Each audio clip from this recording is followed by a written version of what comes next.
most men do not discover betrayal when it begins. They discover it when the damage is already done. By then, the trust is gone, the weakness is exposed, and the knife has already found your back. Today you will learn 3 silent loyalty tests that reveal who is truly with you before you hand them access. Loyalty is one of the most abused words in human relationships. Weak men hear it and relax. Strategic men hear it and verify, because history means nothing when pressure enters the room. Shared laughs mean nothing when envy enters the room. And closeness means nothing when someone is only standing near you to study your habits, use your resources, or benefit from your momentum. The dangerous ones do not reveal themselves early. They smile. They support you when it costs nothing.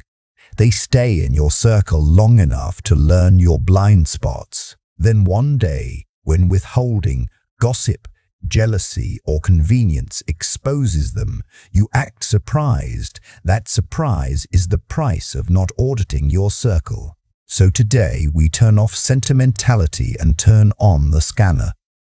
Free tests, no drama, no confrontation, just revelation. Loyalty is one of those words that sounds noble, right up until it ruins a man's life. Because most men do not lose to obvious enemies.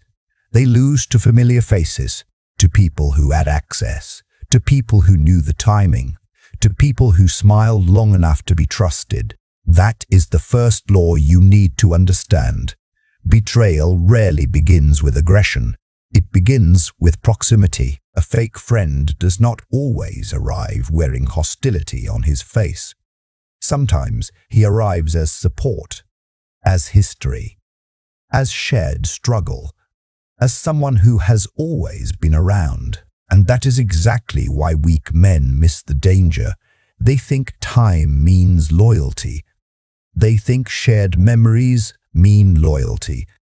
They think comfort means loyalty. No, those things mean familiarity. And familiarity is not proof of allegiance. A man can sit at your table for years and still be studying you like a blueprint. He can laugh with you, drink with you, call you brother, and still quietly resent your discipline, your potential, your relationships, your future. He can stay close, not because he values you, but because access to you serves him. That is why you do not wait for the betrayal. You audit before the damage. You do not hand trust to people because it feels good to believe in them. You verify, you observe, you stress test the structure before you put your full weight on it. Because once a man learns this, he stops asking, "Who likes me?" And he starts asking the only question that matters: who benefits from my presence, and what happens when that benefit changes? That is where the game begins. The economics of friendship. Most relationships are not built on love.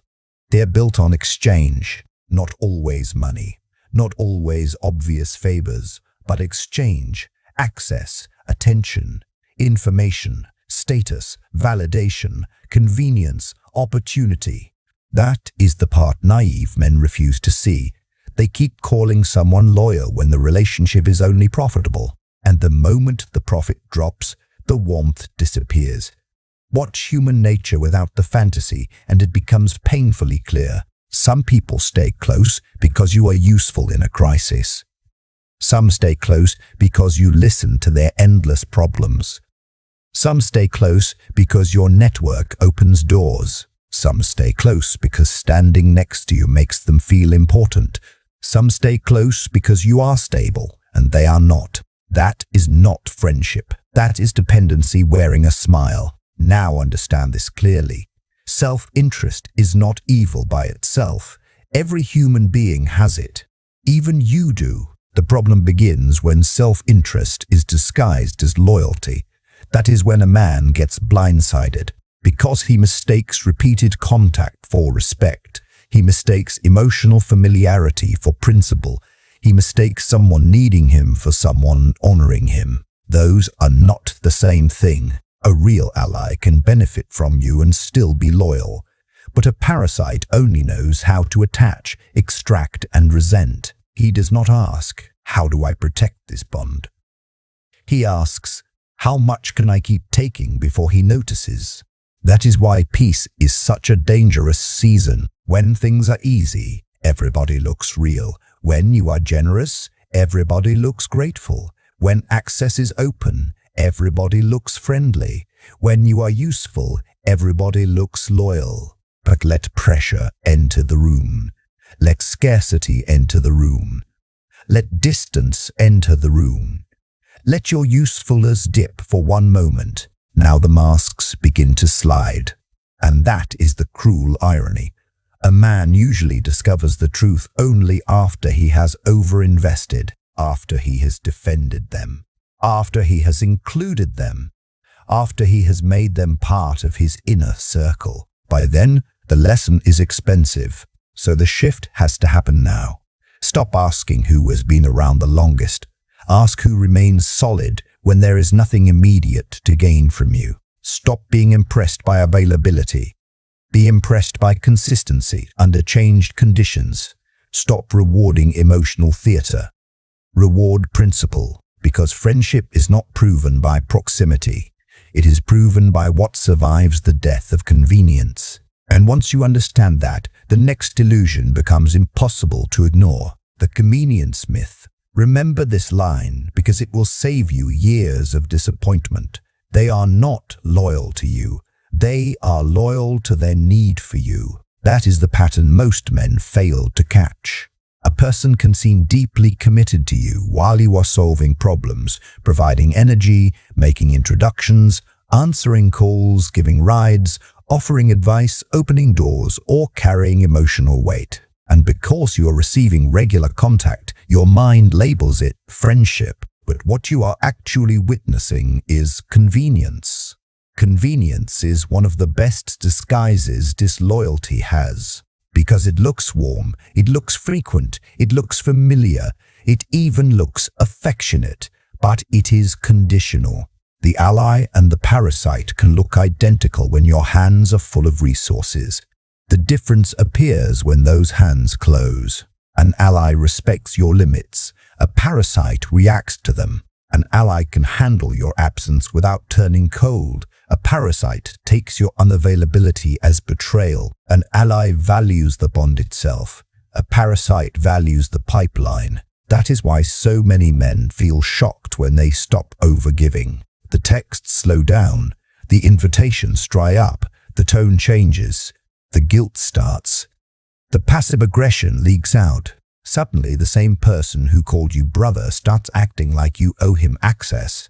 And right there, the truth is exposed. Not because you attacked him, not because you betrayed him, but because you removed the benefit that made his behavior easy. This is where a lot of men make the fatal mistake. They see the coldness, they feel the shift, they notice the distance, and then they panic. They rush to repair a bond that was never built on loyalty in the first place. They over-explain. They apologize for having limits. They give even more just to get the old warmth back. That is not emotional intelligence. That is dependency begging for approval. A strategic man does something else. He does not chase the change. He studies it. Because reactions under reduced access tell the truth faster than words ever will. Anybody can call you brother when the gate is open. The real question is, who stays respectful when the gate is guarded? That is where sentiment dies and data begins. And once you see that, the first test becomes obvious. Because the fastest way to expose false loyalty is to stop feeding it. Test 1. The withheld favor. The first test is simple. Stop helping the way you usually help. Do not announce it. Do not make a speech. Do not turn it into a performance. Just remove the favor. If you are the one who always answers immediately, slow down. If you are the one who always drives, stop offering. If you are the one who always fixes problems, step back. If you are the one who always makes the introduction, opens the door, carries the weight, or fills the gap, Let the silence sit there and see what climbs out of it, because this test does not expose loyalty through what they say. It exposes it through what they become when your usefulness is interrupted. That is the key. A real ally may notice the change. He may even ask if everything is all right, but his respect remains intact. A parasite reacts differently. He becomes irritated before he becomes concerned. He becomes distant before he becomes understanding. He becomes entitled before he becomes supportive. That reaction tells you everything. Why? Because people reveal their true relationship to you the moment they can no longer consume you the usual way. That is when the hidden contract appears. And many men never knew there was a contract. They thought they were just being generous. They thought they were just being solid. They thought they were building brotherhood. But underneath the surface, some people had already assigned you a role. The fixer, the rescuer, the provider, the one who always says yes, the one who can be leaned on without limit. And once a man gets assigned a role like that, people stop seeing his generosity as a gift. They start seeing it as rent they are owed. That is why the withheld favor test is so powerful. You are not creating the problem. You are revealing the dependency. Watch the signals. Do they become colder when you set a limit? Do they subtly shame you for not being available? Do they remind you of everything they think they have done for you, as if support is a transaction ledger? Do they suddenly disappear the moment the benefit disappears? That is not disappointment. That is exposure. Here is the weak man's mistake. He notices the shift, and then he rushes to smooth it over. He sends the long message. He explains his stress. He overcompensates. He offers even more next time, so the tension goes away. And in doing that, he teaches people a dangerous lesson. If you pressure me hard enough, I will reopen access. A strategic man teaches the opposite lesson. He lets the reaction speak. He does not argue with entitlement. He documents it mentally. He adjusts the category. He lowers access. That is how power returns. Let me give you the pattern in real life. You stop being the one who always picks up the phone at midnight. A loyal person says, "He has a life, I'll catch him tomorrow." A parasite says, "He's changed." Notice that. Not, "Maybe he's busy." Not, "Maybe he needs space." Not, "Maybe I should respect his time." No, he's changed. That line matters because it reveals what they really meant by closeness. What they miss is not your presence, it is your compliance.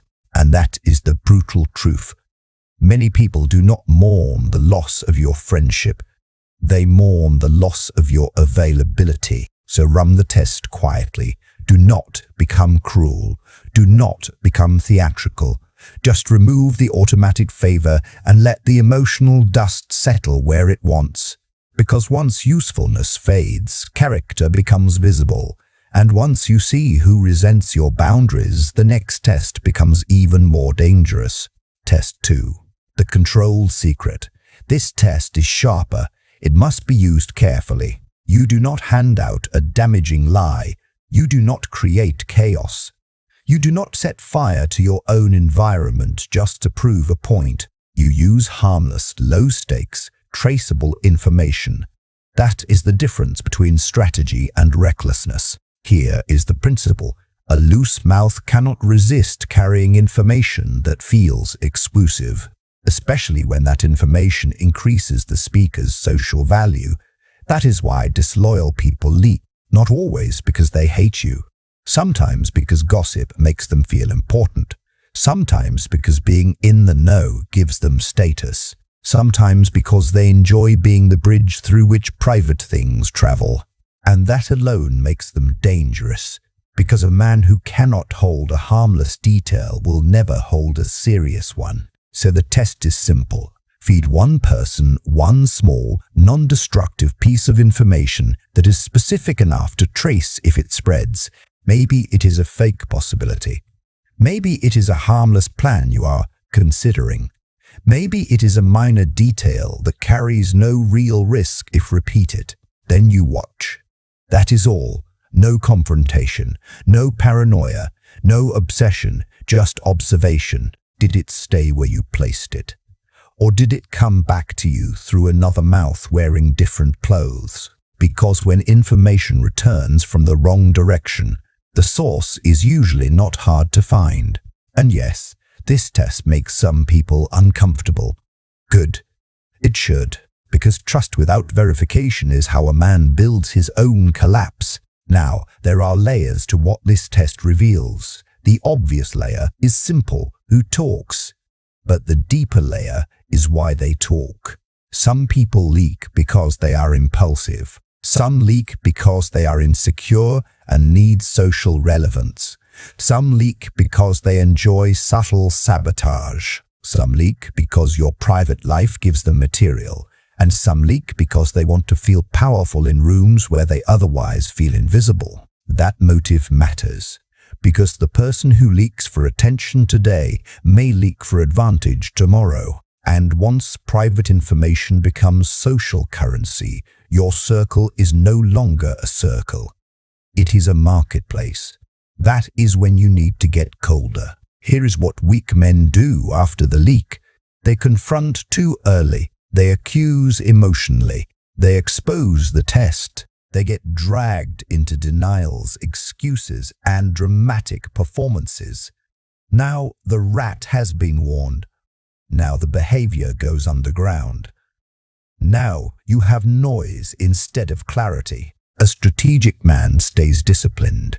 He sees the leak. He says less. He trusts less. He narrows the lane. He changes the level of access without announcing a trial. That is the real point of the test. Not revenge, not humiliation, reclassification. Because the moment someone proves they cannot hold information, they have told you exactly where they belong in your life. Farther out. And here is the detail most men miss. Sometimes the leak is not even direct. Sometimes the person does not repeat your words exactly. He reshapes them. He implies them. He hints at them. He plants them in conversation so it cannot be traced cleanly. That does not make him safer. That makes him smarter. And smarter disloyalty is always more dangerous than loud disloyalty. So pay attention to timing, pay attention to wording, pay attention to who suddenly knows something they should not know. Because a man who studies patterns does not need confessions. He only needs consistency. If this way of thinking speaks to you, stay with me. The next test is where fake loyalty becomes almost impossible to hide, because withholding favors reveals entitlement. Leaked information reveals loose allegiance. But neither one exposes the darkest emotion in a weak man's heart as clearly as success does. And that is exactly why the next rule matters more than the first two. Test 3. The success mirror. The third test is the one most men fail to read, because they still believe support is measured by applause. It is not. Some people clap for you and still resent you. Some people congratulate you and still hope you fall. Some people smile at your rise while quietly grieving the fact that it was you and not them. That is why success is such a brutal mirror. Pressure reveals character, but so does your growth. Watch what happens when you level up, when your discipline sharpens, when your money improves, when your body changes, when your status rises, when your name starts carrying more weight, when the room starts treating you differently. The loyal man feels inspired. The weak man feels threatened. That is the line. A real ally may challenge you. He may push you. He may even joke with you. But underneath it, there is clean energy, respect, pride, strength. A fake friend reacts in subtler ways. He minimizes your win. He changes the subject. He gives a compliment with poison inside it. He becomes strangely unavailable when you are doing well. He was loud when you were struggling, but silent when you started rising. That silence is not random. It is emotional exposure. Because your success forces people to confront themselves. Your discipline becomes a mirror. Your growth becomes an accusation. Your progress reminds them of their own excuses, and weak people do not always attack what threatens them. Sometimes they simply withdraw warmth from it. That is why some men receive more support during failure than during victory. Failure makes insecure people comfortable. It keeps the hierarchy intact. It reassures them that you are still manageable, still reachable, still at their level. But success changes the air. Now they have to decide whether to expand with you or secretly resent you. Listen carefully to how they respond. Do they ask real questions about what changed? Do they study your discipline with respect? Do they celebrate your progress without making it about themselves? Or do they start using phrases like these? You got lucky. You've changed. Don't forget where you came from. You think you're better than us now. That last one is especially revealing because many people do not accuse you of arrogance when you become arrogant. They accuse you of arrogance when you stop staying small for their comfort. That is the success mirror. It shows you who loved you and who merely preferred you unimpressive. Weak men miss this because they are addicted to obvious betrayal. They are waiting for a direct attack, but real envy is smarter than that. It leaks through tone, timing, absence, backhanded praise, half-hearted support, jokes with a sting in them, energy that turns cold the moment your name starts rising. A strategic man does something else. He does not argue with envy. He does not beg for support. He does not shrink to preserve weak people's comfort. He observes. He remembers who celebrated when the world ignored him, and he remembers who went quiet the moment he became harder to overlook. Because once you can read reactions to your success, the final step becomes simple. Now you stop guessing. Now you stop the circle, categorizing the threats. Not everyone around you deserves the same level of access. That is one of the hardest lessons for emotional men to accept. They want to keep everyone in one basket, friend, brother, day one, in a circle. But strategy demands categories, and categories protect kings better than feelings do. So sort them. First, the assets. These are the rare ones. The men who respect your limits. The men who do not leak. The men who are steady when you cannot provide. The men who can watch you rise without becoming smaller inside. Keep them close, not because they are useful, because they are principled. Second, the opportunists. These are not always evil, but they are conditional. They are warm when access is open and distant when it closes. They orbit benefit. Do not hate them. Just stop confusing them with brothers. Third, the liabilities. These are the dangerous ones. Loose mouths, quiet envy, hidden resentment, entitlement, passive sabotage. These are the men who smile in front of you and cheapen you behind your back. Distance them fast. Fourth, the observers. These people are not deeply for you or against you. They are watching, learning, measuring. These are outer circle people. Give them politeness, not access. And remember this question: who clapped the loudest when you failed? Not publicly. Inside. Who became more relaxed when you struggled? Who suddenly got warmer when you lost momentum? Who looked more comfortable when life humbled you? That tells you more than 1,000 compliments ever will. Because a man's true emotional position toward you is often most visible in the contrast between your pain and your progress. And once the categories are clear, the final move is not confrontation, it is surgery, the surgical cut. Most men handle fake friends with too much emotion. They explode, they accuse, they write speeches, they demand explanations, they turn a clean exit into a courtroom. Do not do that. A dramatic confrontation gives disloyal people one final gift: access to your emotions. And that is too expensive. The surgical cut is quieter. You reduce access, you stop volunteering information, you stop initiating, you stop overextending, you let replies get shorter, you let invitations become rarer, you let the gate close without announcement. No war, no scene, no emotional leak, just distance with intention, because the goal is not to punish them.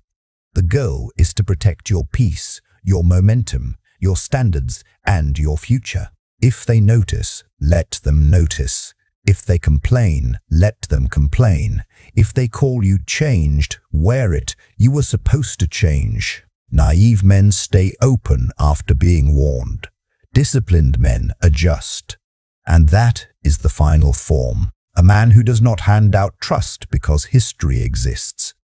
A man who does not over-explain his boundaries. A man who does not panic when access reveals entitlement.